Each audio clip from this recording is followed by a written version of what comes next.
오늘 말씀은 예레미야 10장입니다. 예레미야 10장은 1절에서 16절 그리고 17절에서 마지막까지 크게 두 부분으로 나누어지는데, 먼저 첫 번째 단락을 보면 1절에서 16절 말씀은 우상 숭배에 대한 내용이에요. 우상 숭배. 이스라엘은 너무나 많은 우상을 숭배했죠. 그런데 마치 겉모습은 여호와 하나님만 섬긴 것 같아요. 이게 문제였어요. 여호와 하나님만 섬기는 것 같지만 사실 너무나 많은 우상을 숭배했습니다. 아주 태연하게, 그러면서도 하나님을 섬긴다라고 얘기했죠. 당시 이스라엘에게 그들의 태도를 보면 여호와는 여러 신들 가운데 하나에 불과했던 것 같아요. 이 모습을 보면 우리도 생각하게 되죠. 진짜 우리도 하나님만 섬기고 있는가? 세상에 너무 많이 우리가 섬기고 있는 게 참 많다라는 생각을 새삼 다시 하게 됩니다. 그래서 선지자는 오늘 우상과 여호와를 비교하면서 백성들이 참 하나님인 여호와만을 알고 우상 숭배에 대해서 떠나야 한다라는 것을 지금 16절까지의 말씀을 통해 이야기하고 있어요. 그래서 오늘 우리도 우상과 하나님의 비교를 통해 하나님이 어떤 분이신지 알아보려고 합니다. 제대로 알아야 제대로 믿을 수 있잖아요. 그래서 먼저 하나님이 어떤 분이신지를 알아보면 우상은 죽은 것입니다. 하지만 하나님은 살아계신 분이에요. 이것이 어마어마한 차이를 갖고 있습니다. 우상은 자연에서 나온 재료를 통해 사람들의 손과 연장으로 만들어진 피조물의 피조물이죠. 보여진 상만을 얘기하는 게 아니에요.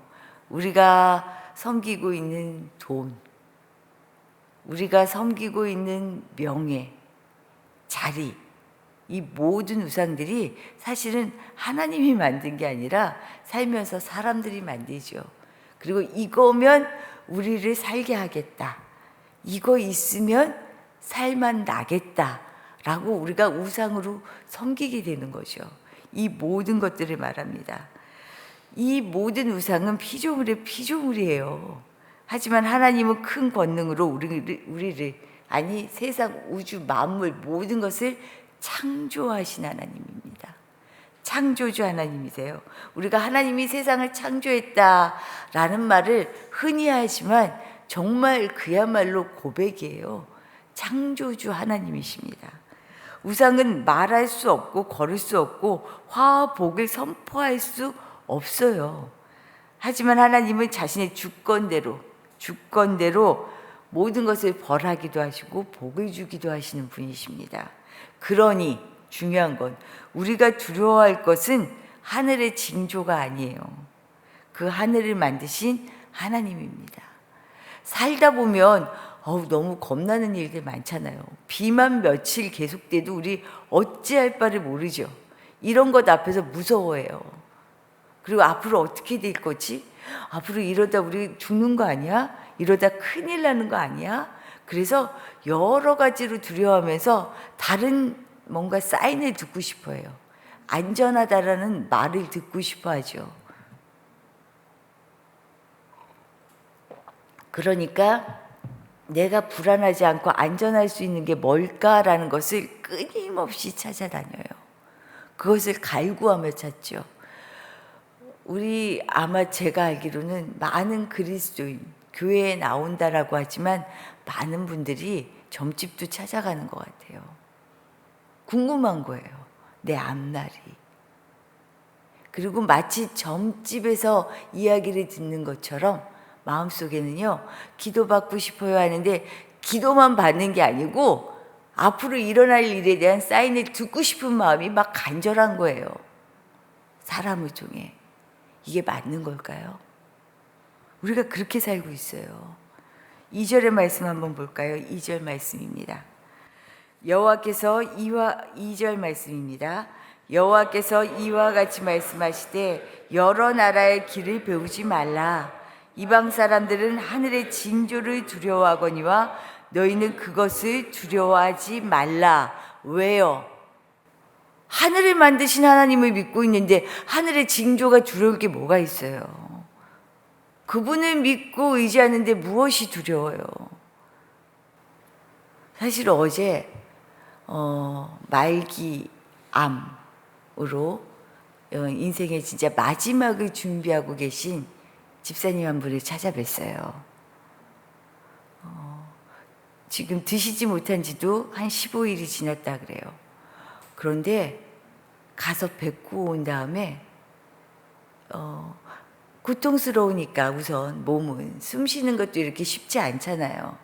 그러니까 그 마음 아파서 나오는 눈물은 있어요. 근데 그분이 뵈면서 오히려 이렇게 끝까지 이렇게 살아야겠다라는 생각을 하게 됐어요.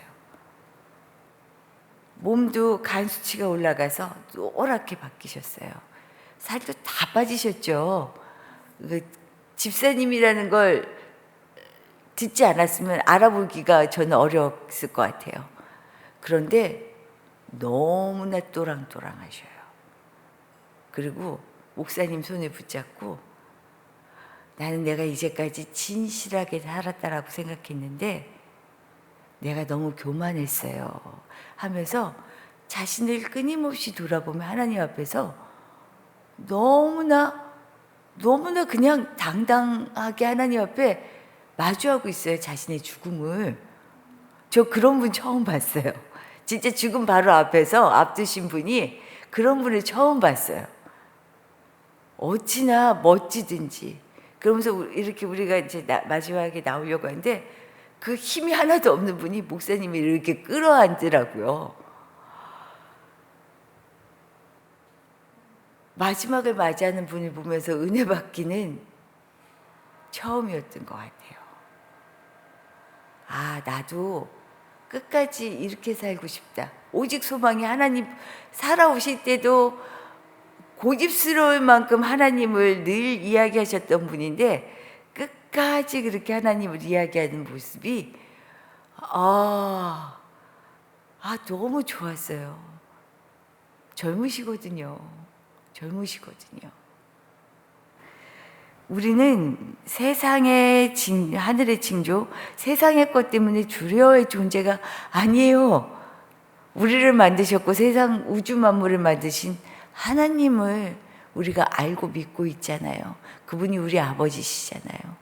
이것을 믿으시기 바랍니다. 창조주 하나님은 머리로 하는 것이 아니고요. 내가 고백해야 하는 분이에요. 우리 그래서 아무것도 두렵지 않은, 불안하지 않은, 세상살이가 겁나지 않은 그런 인생 되었으면 참 좋겠습니다. 또한 우상은 사라질 것입니다. 영원한 것은 하나님밖에 없어요. 천지를 짓지 않은 우상은 그 하늘과 땅 아래에서 사라지게 되어 있습니다. 더욱이 만든 일을 만족시키지 못하면요, 폐기 처분당하는 것이 우상이에요. 하지만 하나님은 하늘과 땅, 우주 만물을 지으셨습니다. 비와 구름과 번개와 바람을 주장하시며, 그래서 이 당시 이스라엘 백성들이 바알이 가나안의 풍성함을, 풍요를 추수할 것을 다 주관한다 해서 하나님을 믿었지만 바알도 섬겼잖아요. 그런데 누가 이 모든 것을 주관하셔요? 실상은 하나님이잖아요.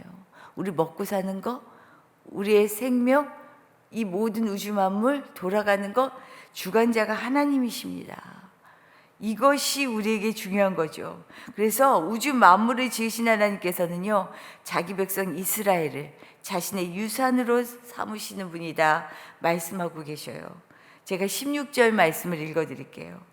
야곱의 분깃은 이같지 아니하시니 그는 만물의 조성자요, 이스라엘은 그의 기업의 지파라. 그의 이름은 만군의 여호와시니라. 이렇게 우리 역시 하나님의 자녀로요, 주님과 영원히 사는 은혜를 입었습니다.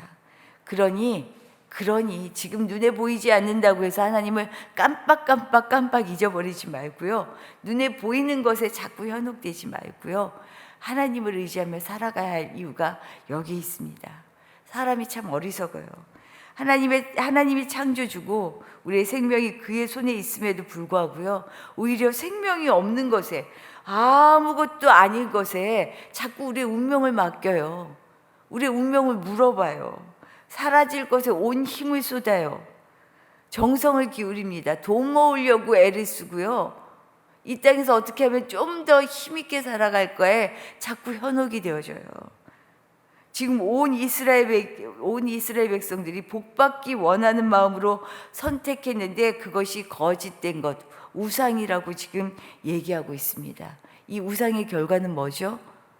멸망이에요. 망해요. 썩어 없어지는 것입니다. 그럼 망하는 헛것이라고 아무리 말해도 믿지 않고 돌이키지 않는 이유가 뭘까요? 아까도 말씀드렸지만요. 인간의 욕망과 불안 때문에 그래요. 우리가 우리의 마음을 굳건히 잡지 못하고 있어서 그래요. 단순히 어떤 상 앞에 절하는 것으로 우상 숭배는 그치지 않습니다. 그렇게 단순한 게 아니에요. 영적인 세계가 그렇게 단순하지 않아요. 우상 숭배는 마음이 빼앗기는 거예요. 하나님이 아닌 다른 것에. 불안한 인생의 답을 듣고 싶은 욕망 누구든지 있어요. 항상 무언가가 괜찮다라고 하는 위로를 받고 싶어 해요. 이 위로를요, 기도를 통해 말씀을 통해 듣는 것 너무 어느 때는 답답한 것 같아서 직접 듣고 싶어요. 누군가를 통해 듣고 싶어요. 이게 사람이에요. 그렇게 연약해요.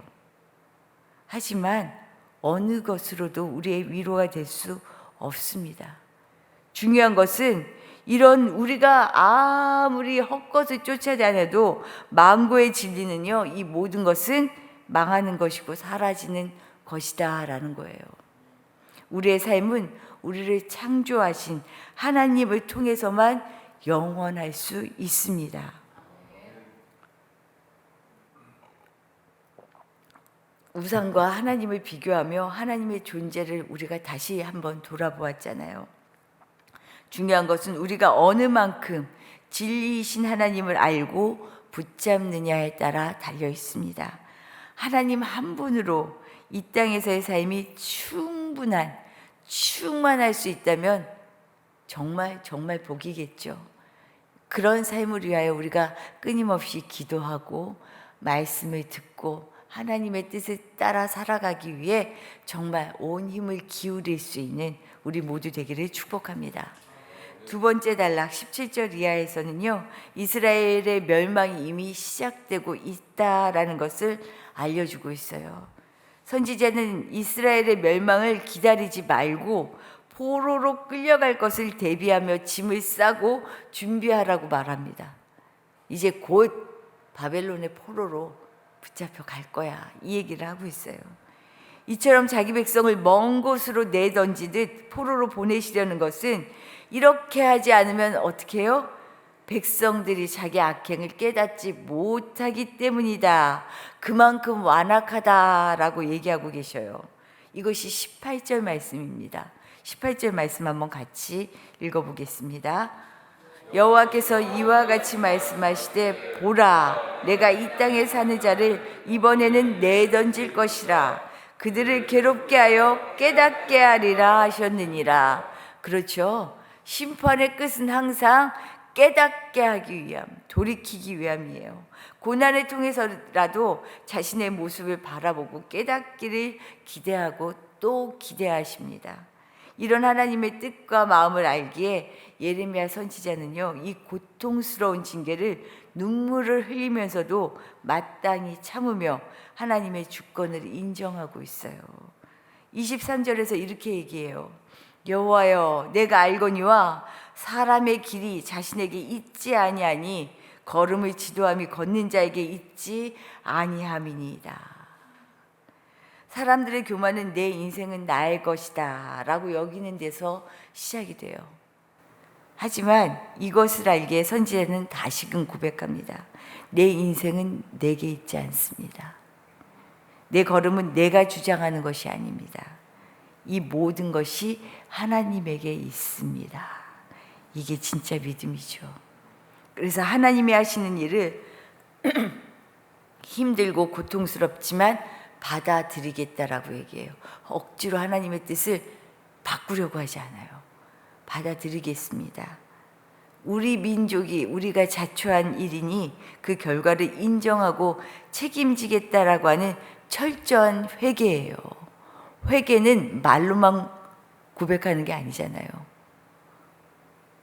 정말로 거기에 대한 책임까지를 내가 지겠습니다 하는 마음으로, 애통하는 마음으로 하나님 앞에 다 내려놓는 게 회개거든요. 지금 예레미야가 그렇게 회개하고 있어요. 여기에 더해서 근데 선지자는 계속해서 기도합니다. 더는 가망이 없는 백성임에도 불구하고 이들을 위해 기도해요. 이게 진짜 기도가 아닌가라는 생각이 들었어요. 잘못한 사람을 비판하는 것 누구나 할 수 있어요. 그러나 그 잘못한 가운데도 하나님의 자비하심을 구하는 것, 이건 하나님의 마음이 아니고는 할 수가 없는데, 예레미야 선지자가 지금 아무리 말을 해도 듣지 않고 오히려 나라가 망한다고 하니까 역적 취급하잖아요. 그런데도 그들을 위해 지금 기도하는데요. 어떤 기도냐? 24절 말씀이에요. 우리 같이 읽어보겠습니다. 여호와여, 나를 징계하옵시되 너그러이 하시고 진노로 하지 마옵소서. 주께서 내가 없어지게 하실까 두려워하나이다. 우리 민족을 위해, 자신을 위해 기도하면서 얘기해요. 주님 말씀대로 징계하세요. 맞아요, 우리 잘못했습니다. 그러나 그럼에도 불구하고 하나님, 우리가 끝까지 넘어지지 않게 너그럽게 우리를 인도해 주시옵소서라고 기도해요. 이 기도가 필요한 것 같아요. 이 기도가. 기도는 정말 숨통 호흡입니다. 살아 숨쉬는 동안 기도하지 않고는 하나님의 뜻을 따라 살아갈 수가 없어요. 예수님이 늘 틈을 내어 기도하셨던 이유가 여기에 있죠. 아버지의 뜻을 이루기 위해서. 늘 주님의 도우심을 구하는 기도를 하지 않고는 우리가 살아갈 수가 없습니다. 우리의 살 길은 오직 주의 자비하심을 구하는 것밖에 없거든요. 우리가 예레미야 선지자처럼 이 시대를 위해, 나를 위해 기도할 수 있기를 축복합니다. 주신 말씀 생각하며 기도하도록 하겠습니다. 우리가 만들어진 이 세상의 세상의 것으로 우상 삼지 말고요. 정말 창조주 하나님이 내 하나님이다, 아버지다 라는 것을 믿으며 살아가게 해달라고 기도하시고요. 그리고 주님의 뜻을 거스르는 사람이 아니라 주님의 뜻을 따라 함께, 그럼에도 불구하고 주의 자비하심을, 도우심을 날마다 구할 수 있는 그런 기도하게 해달라고 기도하실 수 있기를 부탁드립니다. 더불어 우리 교회를 위해 기도하도록 할게요. 진짜로 5주년이 얼마 남지 않았어요. 5년이 되어가는데 교회가 교회 일을 할 수 있어야 해요. 교회가 이 시대를 읽어내는 일, 그리고 이 시대의 흐름을 따라서 어떤 기도를 하고 어떻게 세워져야 하는지를 알 수 있어야 해요. 교회는 선지자 노릇을 해야 합니다. 우리 교회가 이 역할을 잘 감당하게 하시며, 교회에서 하는 이 모든 일과 기도가 이 땅의 사람들을 살려내고 하나님의 나라로 만들어가는 이 일들을 잘 감당하게 해주십시오. 우리 함께 기도하도록 하겠습니다.